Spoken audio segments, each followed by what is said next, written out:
నిజామాబాద్ జిల్లా బోధన్ పట్టణంలోని జిల్లా ఆసుపత్రిని నియోజకవర్గ ఎమ్మెల్యే సుదర్శన్ రెడ్డి ఆకస్మిక తనిఖీ నిర్వహించారు. ఈ సందర్భంగా ఆసుపత్రిని పరిశీలించి ఆసుపత్రిలో గల మౌలిక వసతుల గురించి సిబ్బందిని అడిగి తెలుసుకుని బిల్డింగ్ లో పలు మరమ్మతులు చేపడతామని మంచినీటి వసతి కొరకు అధికారులకు ఆదేశించారు. డయాలిసిస్ రోగులకు సౌకర్యంగా డయాలిసిస్ గదిని కిందికి మార్చాలని ఆదేశాలు జారీ చేశారు. ఆసుపత్రిలో డాక్టర్ల కొరత ఉందని వాటిని సాధ్యమైనంత త్వరలోనే పరిష్కరిస్తామని తెలిపారు. ఆసుపత్రిలో మందుల కొరత లేకుండా చూడాలని, ఏవైనా సమస్యలు ఉంటే తన దృష్టికి తీసుకువస్తే త్వరితగతిన సమస్యను పరిష్కరిస్తారని తెలిపారు. ఈ కార్యక్రమంలో ఎమ్మెల్యేతో పాటు ఆర్డీఓ అంబదాస్ రాజేశ్వర్, ఎంఆర్ఓ విఠల్, ఆసుపత్రి సిబ్బంది, పలువురు అధికారులు పాల్గొన్నారు.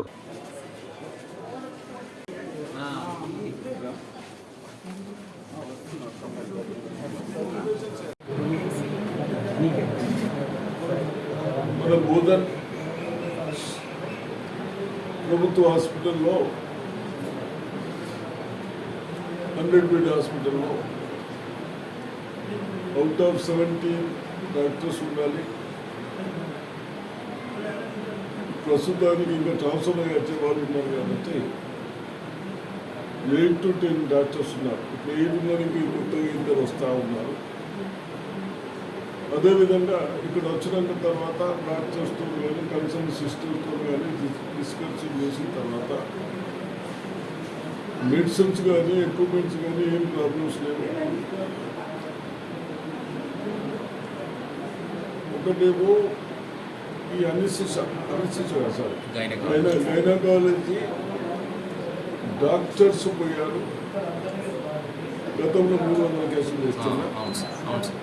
గతంలో కొన్నిటి వరకు 300 కేసులు చేసేవారు మంత్లీ. ఒక డాక్టర్ వచ్చారు, ఇంకో డాక్టర్ని కూడా కలెక్టర్ మాట్లాడి వాళ్ళు కూడా పంపిస్తూ ఉన్నారు. అదనంగా కూడా ఒక డాక్టర్ ఎక్స్ట్రా పెట్టుకున్నాం. ఇబ్బంది తప్పనిసరిగా పెట్టుకుంటాం. ఇక్కడ కొద్దిగా ఎక్కడైతే డెలివరీ చేస్తామో అక్కడ ఏసీలు లేవు, అన్ని రిపేర్ చేశారు కానీ ఏసీలు లేవు అంటున్నా. ఏసీలు కూడా తొందరగా 3-4 డేస్లో ఏసీలు చేపిద్దాం.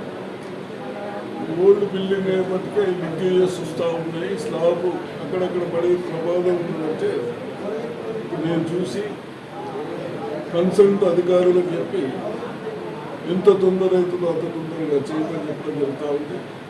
అదేవిధంగా పేషెంట్లు కూడా నేను డాక్టర్స్కి చెప్పాను, సిస్టర్స్కి చెప్పాను. ఈ సీజన్లో కొద్దిగా పేషెంట్లు ఎక్కువ వస్తూ ఉంటారు. మరిన్ని అప్డేట్స్ కోసం మా ఛానల్ని సబ్స్క్రైబ్ చేయండి.